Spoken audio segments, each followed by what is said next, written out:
Are you dwelling in the future and the past? Are you staying awake at night thinking about all the worries and the what ifs that could possibly happen? Are all of these fears influencing your ability to have agency over your life? Lately, I've been feeling all of those things. There have been some challenges that life threw our way in the last couple months, and I succumbed to feeling kind of hopeless about the future and having a lot of what ifs and worries wash over me and just kind of take over my whole life. So I turned to the ancient Enneagram teachings to try to figure out if I could use my knowledge of my personality to wake up, snap out of it, And guess what I learned? I can do that, and you can do that too if you do one thing. You look at your weakness. I'm Abby, I'm a certified Enneagram coach and personality expert, and I'm gonna walk you through the 9 different weaknesses that may be causing you to numb out and what you can do to wake up. If you're new to this channel, welcome. I put out new videos every Thursday with the goal of helping you discover you. So grab your journal, grab a pen, grab a big cup of tea or coffee, and let's get into it. Your weakness, or as some people in the Enneagram community call it, your deadly sin, but I hate saying that because it's like so depressing. But your weakness is essentially the core issue that you're wrestling with. Each of the 9 Enneagram types struggle with a different issue, and this is what I think sets apart the Enneagram from other personality typing systems. The Enneagram is very open with looking at the good and the bad side of your personality, and learning to manage your weakness or your core issue rather than letting it manage you is one of the main goals of the Enneagram. Let's start with Enneagram 9. A 9's core weakness, the main issue that they're wrestling with, is sloth. This means that they refuse to acknowledge their anger. They may fall asleep or kind of numb out to what their actual thoughts and desires are in order to keep the peace. One of my least favorite stereotypes about Enneagram 9s are type 9s are lazy, and I think that's from our image of a sloth moving really slowly. But I want to emphasize that sloth, the weakness of sloth, is not about laziness. It's about the reluctance to know yourself internally. If you only ever want to experience peace and inner harmony, you will push down a lot of stuff and not address a lot of stuff in order to keep the peace in your life. So the solution to this, the way that you can wake up, is to prioritize who you are and what you want. Once you figure that out, there's another step. You gotta take action. You got to go. If you are familiar with the traits of an Enneagram Type 3 or in StrengthsFinder, the activator strength, these things are the ability to say, okay, this doesn't need to be perfect, but I'm gonna start running. I'm gonna get on the track and start running towards this thing. I think that's really important for Type 9s. Maybe even ask a Type 3 to help them with this, but prioritize who you are and what you want, and then go after it. When those two things meet in the middle, beautiful. Alive. Okay, Enneagram 8s. Their core issue that they're wrestling with is excess or lust.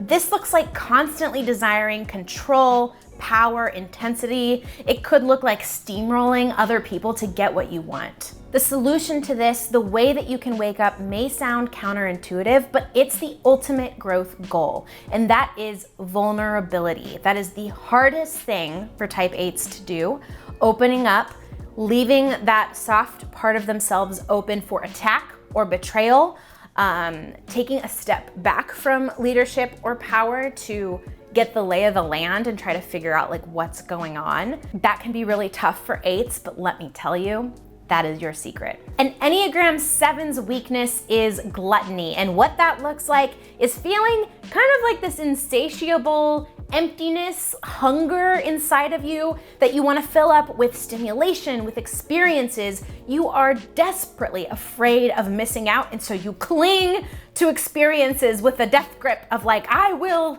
live this life. I will do all that I can do because I am so terrified of facing what's on the inside. Keeping busy allows you to ignore the internal stuff that's going on, the fear, the anxieties, the kind of existential dread. You can push all those back if you can just go skydiving or strawberry picking or just go to a friend's house or whatever it is that you can fill up your day with. The solution to this is to niche down, to focus on one thing. And for 7s, that sounds like deprivation, but don't think of it as deprivation. It is a choice. It is a time for you to intentionally decide what you're gonna put your focus on. Let go of the things that are stressing you out, that you feel like you have to do. What's the one thing that you, your soul, needs to do, and focus on that one thing? The core weakness of an Enneagram 6 is anxiety, and I'm sure we've all felt that before. What it looks like in type 6s is constantly scanning the horizon, trying to see like what's gonna go wrong. What if? That's the inner dialogue of a type 6. As you can imagine, this is exhausting, and it can be really hard to be happy when you're constantly in this like nail-biting state of worry. The solution to this is finding the present. In fact, I think we all need to do this right now. I find this really helpful when I'm living in the future or the past, is to just take a deep breath. So if you're watching right now, just pause everything and let's breathe together. Just take a deep breath.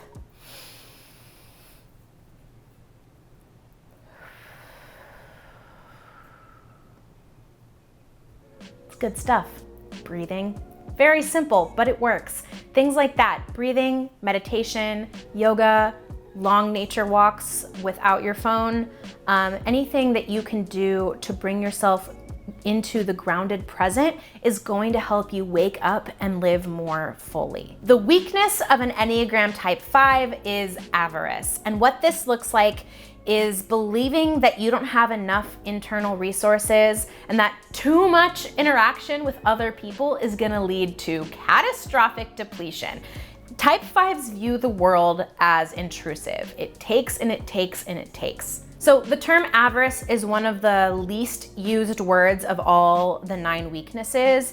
It's usually used in terms of like money or treasure, like wanting to hoard material things like a dragon, right? But for 5s, it's less about hoarding money and material things and more about hoarding their own internal resources, their own energy, guarding their minds and protecting their minds. So because of this, type 5s don't really go to other people when they have needs or desires or need to feel comfortable. They turn to knowledge to make them feel at home, to give them that comfort that other people might turn to like friends and family for. This isn't inherently a bad thing, but too much of it can lead to 5s withdrawing from the world and minimizing their needs and kind of cutting themselves off from any and all help from anything that's not a book or the internet. The solution to this is type 5s internalizing this message.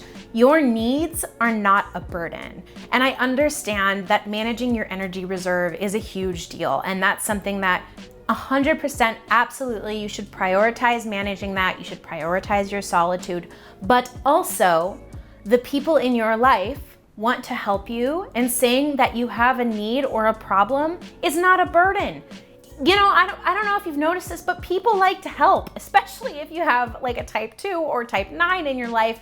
They love helping. So there are people in your life who want to help you, and we are recognizing right here, right now, that your needs are not a burden. An Enneagram 4's weakness is envy. When they compare themselves to others, which is all the time, they feel inferior. The joy and completeness that others supposedly feel, especially when you're just seeing the highlight reel on social media, is a constant reminder that everybody else has something that they don't have. I also want to note that this is not jealousy. Jealousy happens when we want something that someone else has. Type 4s don't want someone else's life. They want their life to feel beautiful and special and unique, like they imagine other people's lives are currently feeling. The way for you to snap out of this is finding structure and routine to help you from sinking into despair. What practical steps can you take to do the things that you want to do? This can be a difficult solution to do solo. This is probably something that you want to team up with a fellow type 1 friend, type 3 friend, type 8 friend, somebody who is really good at practical steps, building routine and structure. Type 6s, anyone with those set of skills, ask for help. Ask for help for how to go after what you want in a practical, routine way. And again, I know that 4s know this, but comparison is the thief of joy. It really is. And that is just going to suck all the beauty out of your life, and there's so much beauty to be had. And now, Enneagram type 3s. Their main weakness is deceit, and that looks like deceiving themselves into believing that they are the image that they portray to the world, and that's it.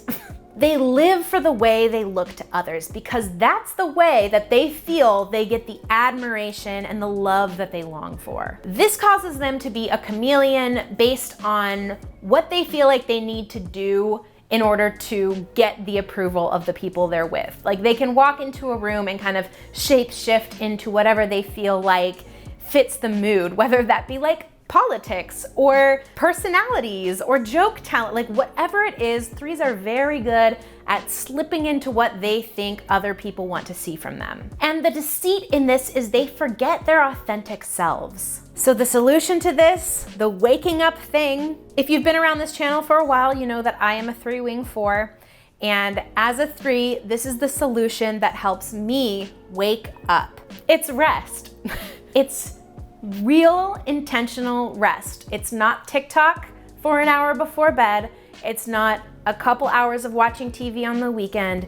It is an intentional day of rest every single week. What are ways that you can put that into your life? What are ways that you can connect with who your authentic self really is? Whether that looks like a day at the park, calling a good friend, being with somebody who you trust and love to just hang out, go to the beach, whatever it is, taking that time to find your authentic self. The core weakness of a type 2 is pride. And I know what you're thinking, Abby, 2s are the most selfless number on the Enneagram. I know what you're thinking, okay? I've heard it all, but where the pride comes in is that 2s believe that they are less needy than everybody else and that they alone know what everybody else needs. They basically suppress all of their needs because Susie over there has a need and my mom has a need and my husband has a need and my needs don't matter. I know best. That's the pride. The solution to this?